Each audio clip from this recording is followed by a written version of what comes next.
Rotterdam is a young, multicultural, and fast-paced city. It is spiked with art and life around every corner. Creativity and ambition meet all over town. There are art galleries which show the art's established history, and there is street art that reflects the untamable spirit of young artists. Sadly, it rarely occurs that young artists' work magically appear in exhibitions. What the fuck, Rotterdam? Introducing the What the Fuck envelope. Each month, What the Fuck Rotterdam distributes envelopes at different places around Rotterdam that can be picked up for free.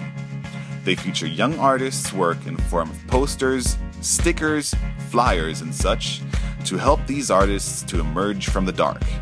Meet Sam. Last month, her art was featured in the envelope. Well, it was very nice.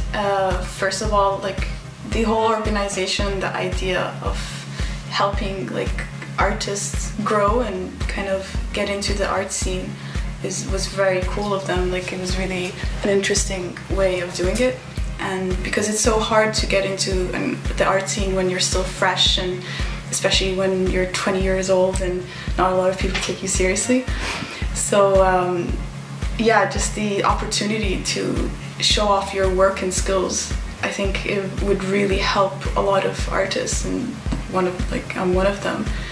And they're also very friendly. When I first met with them, and they were professional, but you felt that sort of connection and family. I got a few messages from people in Den Haag from my school, and they want me to do some photo shoots for them. Yeah. So yeah, it starts getting pretty intense. I saw my posters in Leiden and Den Haag and Amsterdam, so it was really cool. So be sure to pick up your envelope soon and help young artists advance.